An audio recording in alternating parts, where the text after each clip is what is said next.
नाज़रीन, रॉयटर्स ने कल एक ब्रेकिंग स्टोरी छापी थी। US intelligence agencies CIA, DNI Trump के लिए एक असेसमेंट तैयार कर रहे हैं और ये असेसमेंट बड़ी मज़ेदार है।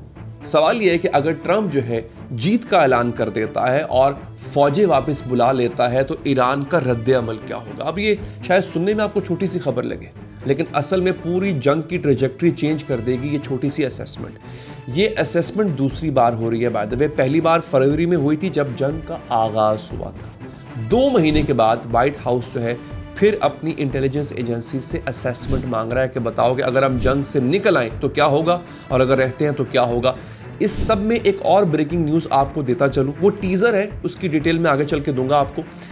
मोदी को और स्पेशली इंडिया को इस बात का पहले से पता था कि इसराइल ईरान पर हमला करने वाला है, बहुत पहले से पता था। और यह भी पता था कि उस हमले में ईरानी लीडरशिप को टारगेट किया जाएगा, खामनाई को टारगेट किया जाएगा। और यही वजह है कि इंडिया ने उसके बाद 5 दिन तक एक काम किया। वो काम क्या था मैं आपको वीडियो में आगे चल के बताऊंगा। पहले हम इसी पर आते हैं कि ट्रंप अपनी इंटेलिजेंस एजेंसी से असेसमेंट मांग रहा है। क्यों? देखिए, जंग जो है ना इस वक्त वो एक तरह से अमेरिका के लिए मकरू हो चुकी है। एक ऐसी हड्डी बन गई है जो ना निगले चैन ना उगले चैन। हुआ क्या है, अब मैं आपको बड़े मज़ेदार फैक्ट्स बताने जा रहा हूँ। 26% जो अमेरिकन है वो कहते हैं कि जंग इस काबिल ही नहीं है कि लड़ी जाए, कि जंग लड़नी ही नहीं चाहिए थी। 25% है जो कहते हैं कि अमेरिका जो है वो ज़्यादा सेफ हुआ, यानी सिर्फ 25% ने अप्रूवल दिया है कि हाँ ये जंग ठीक थी, अमेरिका खुद को सेफ फील कर रहा है। मिड टर्म इलेक्शन आने वाले हैं, रिपब्लिकन लीडर्स घबरा रहे हैं क्योंकि मिड टर्म वो हारने वाले।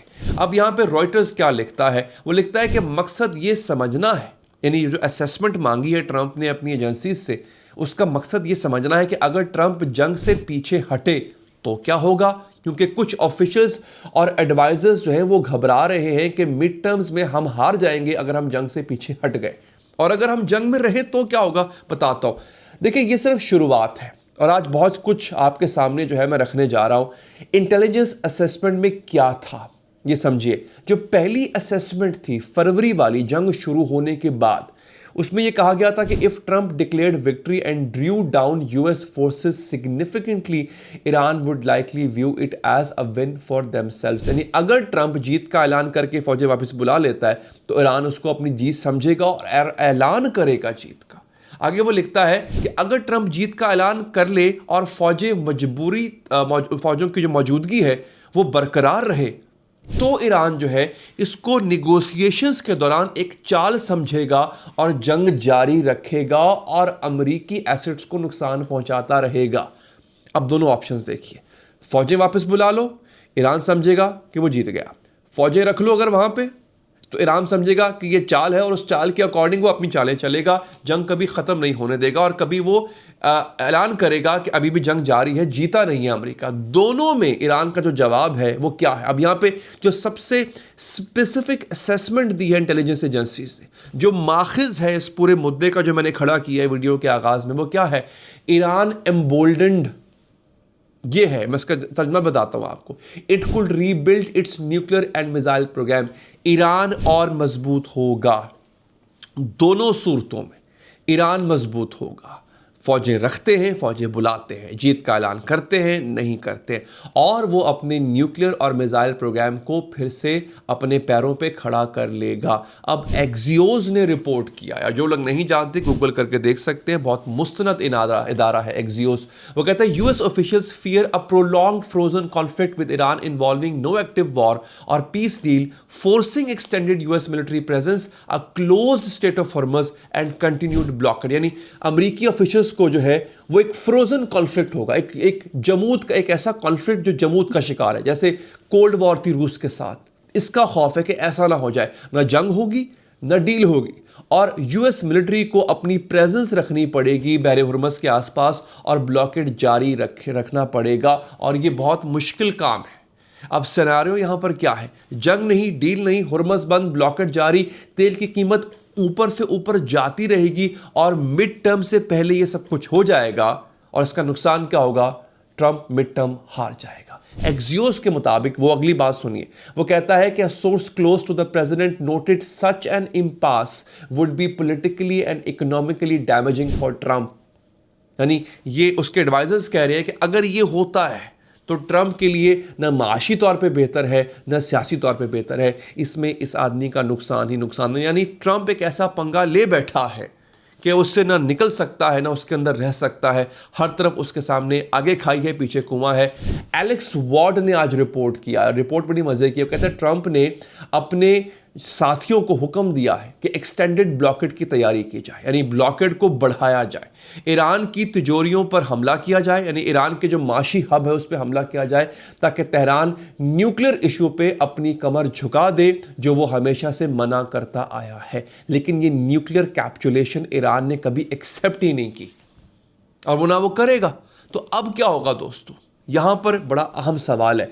अच्छा, यहां पर एक पाकिस्तानी एनालिस्ट है मुबशर जैदी साहब, उन्होंने एक एनालिसिस किया, मैं पढ़ रहा था जब तैयारी में कर रहा था तो मैंने सोचा वो मैं आपके सामने रख दूं, बहुत इंपॉर्टेंट है। देखिए उनका कहना क्या है, वो कहते हैं अगर ईरान पाकिस्तान की बात वक्त पे मान लेता तो अब जो वो चाहता है वो हो जाता। क्यों?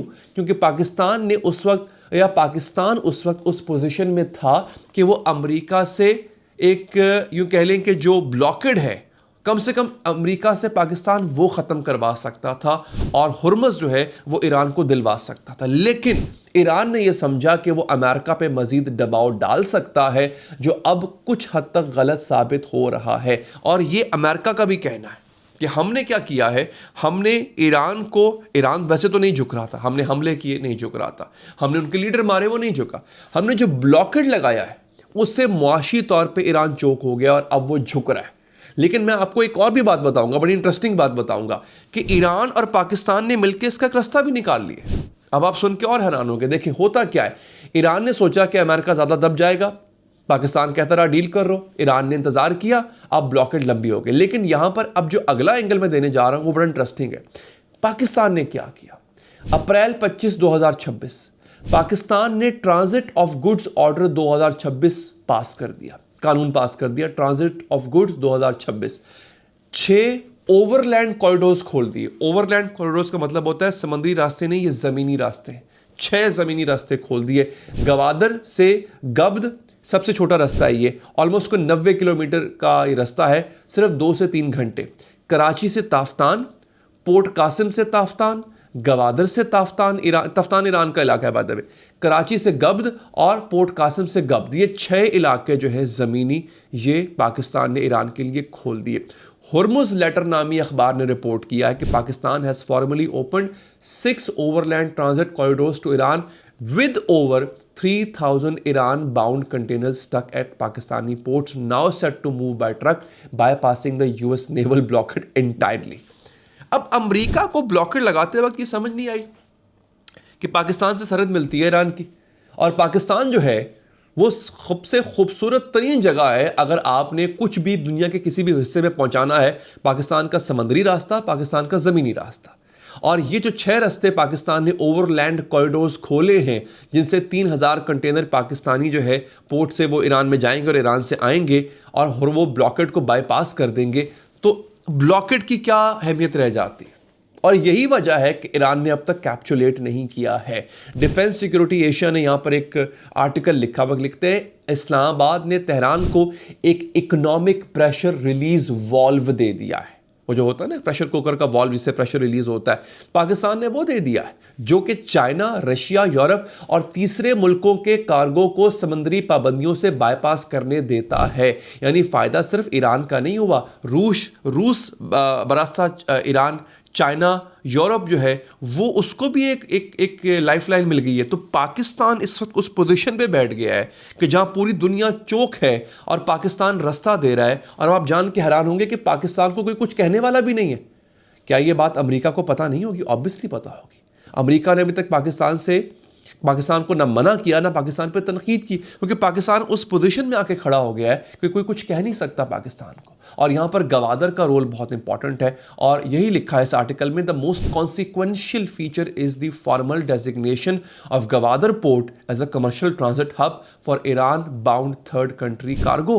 ये कितना अहम बात है। और CPEC, China Pakistan economic corridor जो है वो, उसका सबसे बड़ा फायदा क्या है वो अब दिख रहा है आपको।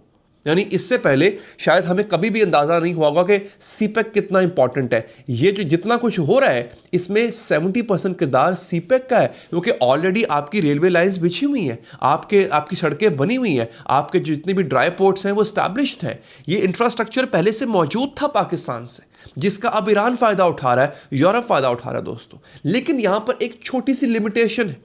द हार्टलैंडर नामी एक मैगजीन है, उसने लिखा है the Pakistan corridors and Caspian alternatives can move food and consumer goods but neither route solves Iran's core problem. The new land route and alternate sea route can't move oil at volume. इसमें सिर्फ problem एक छोटा सा ये है कि पाकिस्तान के जो कॉरिडोर्स हैं और जो कैस्पियन ऑल्टरनेटिव्स हैं, ये खाना और कंज्यूमर गुड्स तो लेकर जा सकते हैं, लेकिन ईरान का जो असली मसला है वो है तेल। तेल ले जाया जा सकता है, ऐसा नहीं है, लेकिन बड़ी मिकदार में नहीं। अब देखिए, जैसे एक बड़ा जो जहाज़ होता है वो कम से कम 2 मिलियन बैरल्स, 20 लाख बैरल्स जो है वो तेल लेकर जा सकता है, लेकिन इतनी बड़ी तादाद में तेल ज़मीन के रास्ते से गुजारना मुश्किल हो जाता है। तो अब होता क्या है दोस्तों, 34 टैंकर्स जो हैं ये फूड के और बाकी कंज्यूमर गुड्स के थे, लेकिन अगर यहीं से आपको ऑयल गुजारना पड़े, it is going to be difficult. अब होता क्या है कि शायद इस चीज़ को लीवरेज बनाएगा अमेरिका कि ठीक है, ईरान बाकी चीज़ें तो कर रहा है, लेकिन तेल जहाँ से उसकी असल इनकम होनी है वहाँ पे वो ईरान को किसी न किसी हद तक प्रॉब्लम में उसने डाल के रखा हुआ है। अब मैं आपको वीडियो के अगले हिस्से में लेकर जाता हूँ और इंडिया की तरफ लेकर आता हूँ दोस्तों। संजय बारू ये डिस्टिंग्विश्ड फेलो है यूनाइटेड सर्विस इंस्टीट्यूशन के। इन्होंने एक खबर दी और बड़ी धमाकेदार खबर दी। वो कहते हैं, my sources tell me that Israeli Prime Minister Benjamin Netanyahu had similarly assured Prime Minister Modi that the US and Israel would topple the regime in Tehran and take charge within 4 days। 4 दिनों में regime को topple कर देंगे और Israel जो है वो charge ले लेगा। ये इजराइल ने बताया प्राइम मिनिस्टर मोदी को, और प्राइम मिनिस्टर मोदी ने इजराइल का और नेतन्याहू का भरोसा कर लिया। यानी ये कब हुआ था, आपको याद होगा, जब प्राइम मिनिस्टर मोदी गए थे, इजराइल गए थे मिलने नेतन्याहू से, और उसके 2 दिन के बाद इजराइल ने ईरान पे हमला कर दिया था। अलबत्ता उससे पहले हमले की धमकियां दी जा रही थी, और उस वक्त भी और अब भी ये प्राइम मिनिस्टर मोदी की सबसे मिसकैलकुलेटेड मूव समझी जाती है। हालांकि ईरान जो है बड़ा करीबी इत्तेहादी है इंडिया का और इस गवर्नमेंट का। तो उन्होंने क्या किया, और आगे वो लिखते हैं, जिनका मैं हवाला दे रहा हूं, वो कहते हैं कि I was told might explain India's silence on the US-Israel attack on Tehran and the assassination of Iran's top leadership for 5 days। 5 दिन तक भारत की हुकूमत खामोश रही थी जब खामनाई को शहीद किया गया था। उसके बाद इन्होंने कोई थोड़ी बहुत बात की थी, वो भी कोई इतनी खास नहीं की थी, हालांकि बहुत करीबी इत्तेहादी हैं। और आगे वो लिखते हैं कि 5वें दिन जो है न्यू दिल्ली को एहसास हुआ कि तेहरान का रजीम अब भी कंट्रोल में है अपनी टॉप लीडरशिप के गंवाने के बावजूद। अब सवाल यह है कि भारत ने 5 दिन इंतजार क्यों किया। जवाब यह है क्योंकि मोदी को नेतन्याहू ने कहा था कि 4 दिन में रजीम गिर जाएगा। दिल्ली तैयारी कर रहा था पोस्ट इस्लामिक रिपब्लिक ईरान के लिए। अब यहां पे एक एनालिसिस है जो कि ट्विटर पे लोगों ने लिखा है कि India's betrayal of Iran. Basically Bharat ने ईरान की पीठ में छुरा घोंपा है।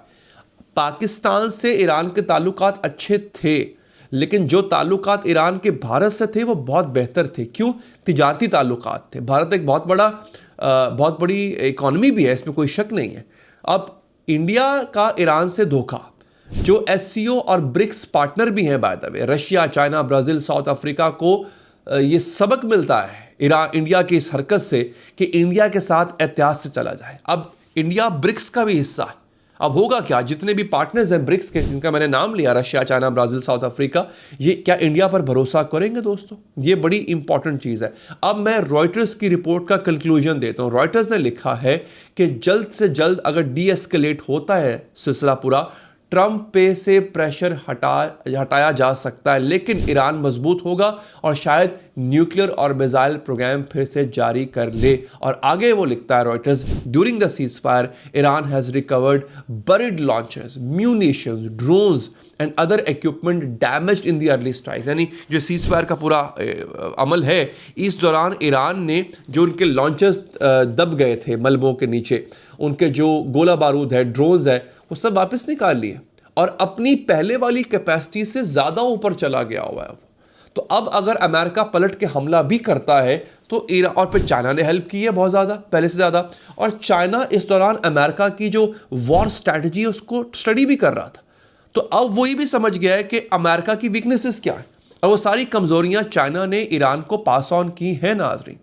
अब चॉइसेस क्या रह जाती हैं? अगर अमेरिका जंग करता है, ईरान पहले से ज़्यादा तैयार है। अगर वो जंग नहीं करता है, उसको रोक के रखता है, तो तेल की कीमतें ऊपर जाएंगी, क्योंकि ब्लॉकेड रखना पड़ेगा, और बहरे हुर्मुज़ का जो कंट्रोल है वो ईरान इसके हवाले करेगा नहीं दोस्तों। तो this is going to be hell of a show.